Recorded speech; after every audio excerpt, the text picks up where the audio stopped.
You're listening to the Global Tales podcast, timeless stories, powerful lessons with quiz and podcast. Let's begin today's Russian tale, The Frozen Feather. In a tiny Russian village, where the winters bit harder than hunger, lived a boy named Luka. He had nothing. No shoes, no mittens, only an old coat stitched with patches of hope. But his heart was warm. One evening, the snow fell sideways, and the wind screamed like wolves. As Luka staggered home through the whiteout, he heard a faint sound. Fluttering wings. Luka, what was that? He looked down, and there it was. A tiny bird, its wings frozen stiff, barely alive in the snow. Luka, I can't leave you here. He tucked the bird into his coat, against his chest, and kept walking through the storm. Later, at home, he lit his only candle and warmed the bird beside it. He didn't eat that night. He shared his last crumbs with the creature. By morning, the bird was gone. But in its place lay something strange. A single feather, glowing faintly blue like frost under moonlight. Luka. A feather? But how? He picked it up. The moment he touched it, the world vanished. He found himself in a white forest, trees taller than castles, all made of ice. Ahead, a snow fox stood still, staring at him with glowing eyes. Fox, the one who gives is the one who must choose. Luka followed the fox to a glass cave, and inside, he saw something impossible. A beautiful house, warm as spring, a table filled with food, and a coat made of white fur, just his size. A voice echoed from nowhere. "Stay, Luka. Never be cold again."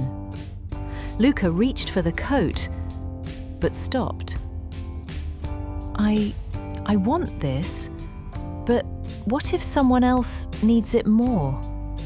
Child's voice. "Help! Someone, please!" Luka turned.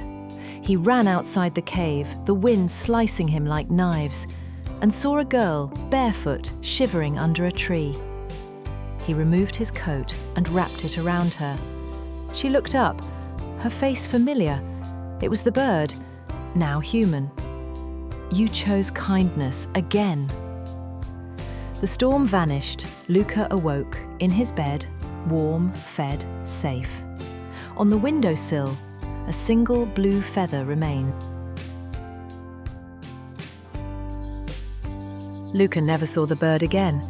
But every winter when the first snow fell, he found a feather by his door and shared his coat with someone who needed it more, because he knew kindness never disappears. It just flies farther than we can see.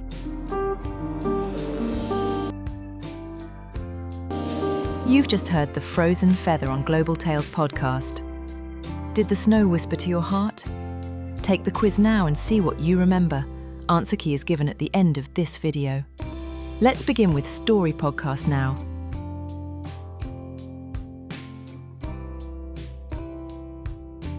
It's an excerpt from The Frozen Feather, which is a, Russian-inspired folktale. Right. And our mission really is to dig into this story. We want to pull out the key insights, particularly the moral lessons it offers, about kindness. Yeah, the quiet power of kindness. It's often surprising. Exactly. You might find some unexpected things here about how small acts ripple outwards. And This tale, I mean, it looks simple on the surface, doesn't it? Yeah. But it offers this really universal moral. It resonates quite deeply. It does. It's a brilliant illustration of how our choices really define who we are. And it touches on values that are important, whether, you're a kid first learning about empathy or an adult thinking about what altruism truly means. Okay, so let's unpack this story then. The Frozen Feather.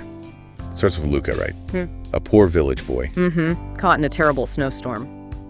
Deadly cold. And what really hits you first is his initial act. He's in a desperate spot himself, but he does something truly selfless. He does. He shares his last bits of food, his warmth, with this freezing bird. I mean, think about that. Not just compassion, but generosity when you have almost nothing. That says a lot about his character right from the start. It really does. It makes you pause and think, doesn't it? If we were in his shoes with so little... Would we make that same choice? Yeah. And what's fascinating in the folktale structure is the immediate magical result of that kindness. The glowing feather? Exactly. He gets this magical feather, and it whisks him away to a frozen dream world. So it's a reward? Well, yes and no. I mean, it is a reward, but it's more like a catalyst. It doesn't just end there.